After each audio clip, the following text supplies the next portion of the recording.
We're diving deep into a topic today that might seem a little, I don't know, counterintuitive. Yeah. This idea of turning pain into power. Right. You know, I know it sounds like something you'd see on like a motivational poster. Oh, yeah, for sure. But stick with us here. Definitely. We're going to explore how even like the toughest experiences can become fuel for growth.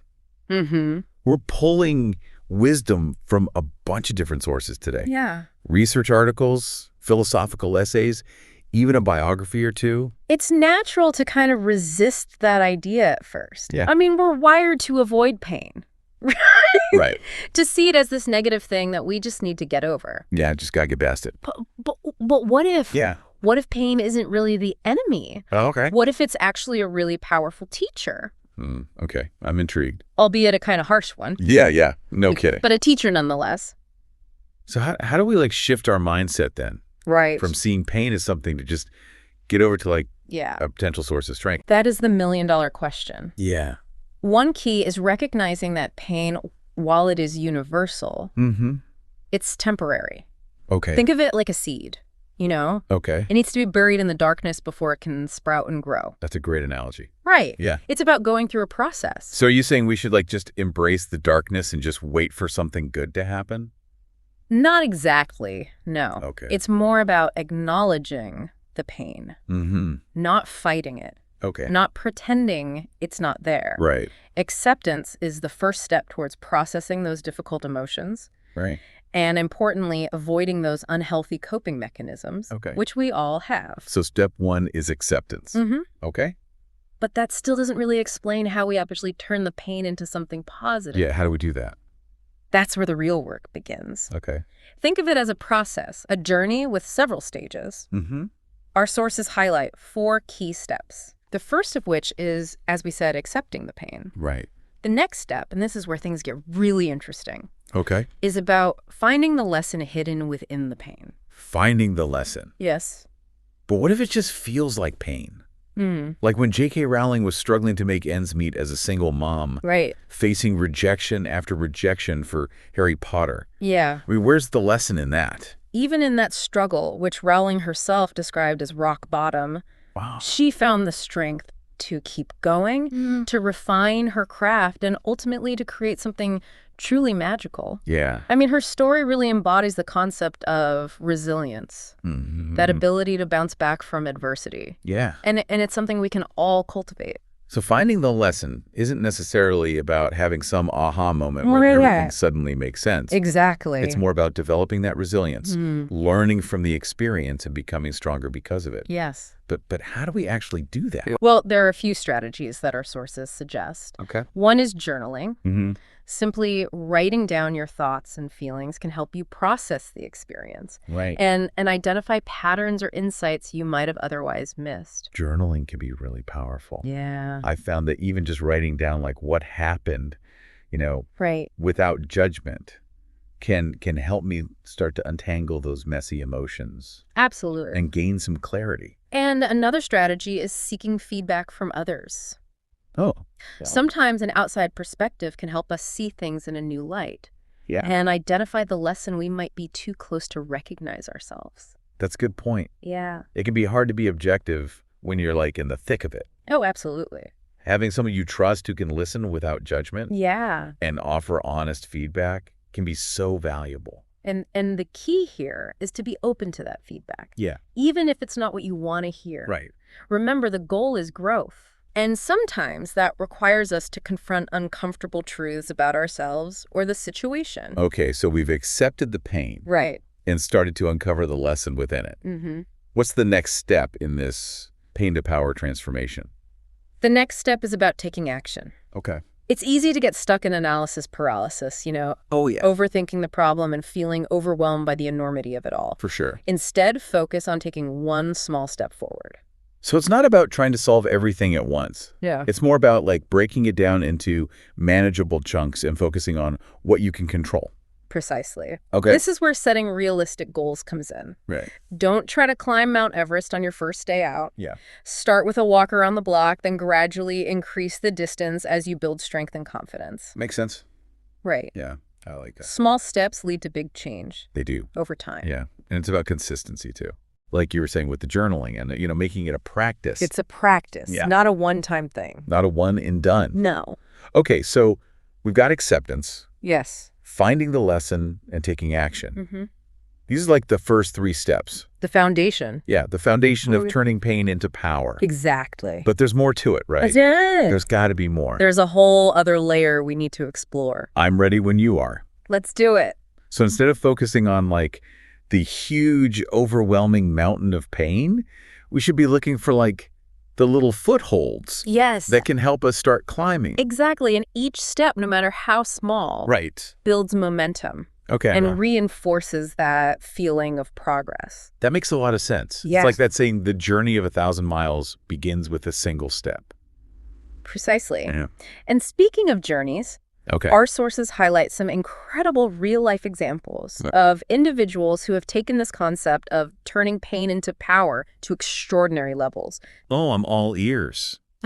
Tell me about these inspiring folks. One of the most compelling stories is that of Nick Vujicic, born without limbs. Wow. He could have easily given in to despair Right. and let his challenges define him, Yeah. but he chose a different path. What did he do? Nick embraced his circumstances and focused on what he could do. Okay. He learned to swim, surf, play golf. Wow. Activities most people wouldn't dream of attempting without limbs. Yeah, no kidding. But it goes beyond just physical accomplishments. Right. He transformed his experiences into a powerful message of hope and resilience, becoming a world-renowned motivational speaker. That's incredible. Yeah. His story really highlights the idea that our limitations, whether physical or emotional, don't have to dictate our lives. Exactly. We have the power to choose how we respond to them. Absolutely. And Nick's story is a powerful reminder that we all have a choice. We can let our pain define us, or we can use it as fuel to create something extraordinary. Nick's story is definitely extraordinary. It is. But you don't have to face challenges of that magnitude to experience this transformation. Right. I have a friend who, a few years back, lost everything in a house fire. Oh, wow. It was devastating. Yeah. All her possessions, memories, everything gone. That's awful. But she found a way to turn that pain into something positive. That must have been incredibly difficult for her. What did she do? Well, instead of succumbing to despair, she started a blog. Oh. She documented her journey of rebuilding her life, sharing practical tips on dealing with insurance, coping with the emotional fallout, and finding the strength to start over. I bet that resonated with a lot of people. It did. Her blog quickly gained a following, connecting with others who had experienced similar losses. Yeah. And eventually she turned that blog into a successful business. Wow. Helping people navigate the often overwhelming process of recovering from a disaster. It's amazing how sharing our stories can not only help us process our own pain, but also provide support and guidance to others. Yeah. It creates a sense of community and reminds us that we're not alone in our struggles. It's like creating ripples of hope that extend outwards, touching the lives of people we may never even meet. Exactly. And sometimes in the midst of all this talk about pain and resilience, a little humor can go a long way. Oh, absolutely. Humor can be such a powerful tool for coping with difficult situations. I remember one time. What happened? Well, picture this. I'm on the side of the road, struggling to change a flat tire. Okay. I'm sweaty, frustrated, convinced I'm going to be stuck there forever. Oh, no. After wrestling with a wrench for what felt like an eternity, I finally realized I'd been using the wrong end the whole time. Oh, no. I know, right? But once I realized my mistake, I couldn't help but laugh at myself. It instantly shifted my perspective from feeling defeated to feeling a bit silly. And you know what? It gave me the energy to keep going and finally change that darn tire. It sounds like you stumbled onto one of the key benefits of humor. Yeah. It allows us to detach from the intensity of a situation and gain a fresh perspective. And it's not just a fleeting feeling. Studies have shown that humor can have real psychological benefits.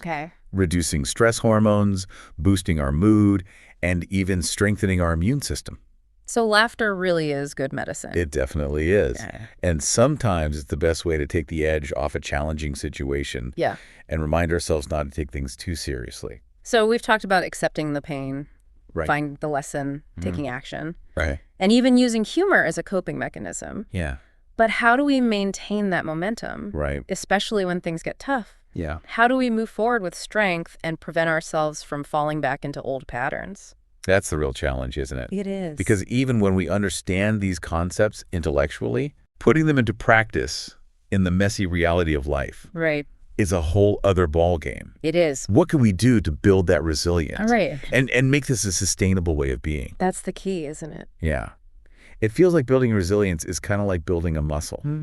It takes time and effort and consistency. Yes. But where do we even start? Well, one of the most crucial aspects of building resilience is cultivating self-compassion. It's about treating yourself with the same kindness and understanding that you would offer a close friend going through a difficult time. That makes sense. We tend to be so much harder on ourselves than we would ever be on anyone else. Exactly. And that inner critic can be incredibly damaging. Yeah. Especially when we're already feeling vulnerable. Right. So instead of berating yourself for mistakes or setbacks, try to approach yourself with a more gentle and supportive attitude.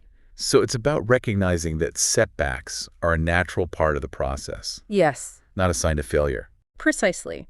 Remember healing and growth. Right. They aren't linear.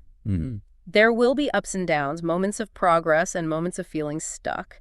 Right. The key is to keep moving forward. Yeah. Even if it's just one tiny step at a time. And it's okay to ask for help along the way. Absolutely.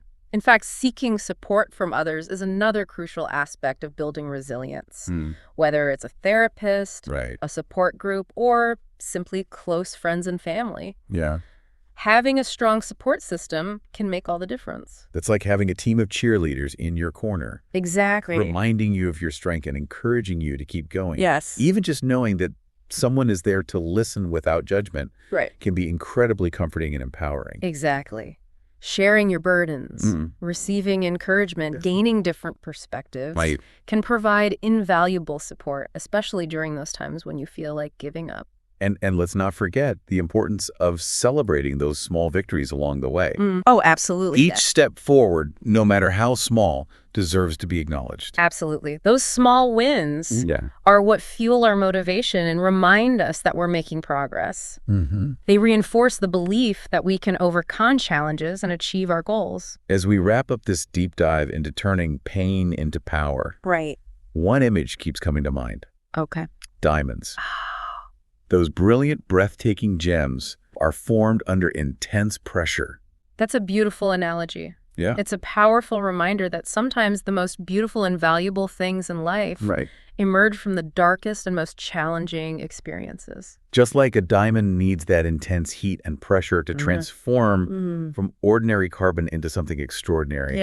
We too are shaped by the challenges that we face. It's true. Those experiences, no matter how painful, can refine us, strengthen us, and reveal hidden depths within ourselves that we may not have even known existed. It's about finding the strength within. So to our listener, if you're going through a difficult time right now, remember this. Your pain doesn't define you. It has the potential to refine you, to shape you. Into a stronger, more resilient, and more brilliant version of yourself. And remember, you're not alone on this journey. Lean into your support system, embrace self-compassion, and trust that even in the darkest of times, the potential for growth and transformation is always present.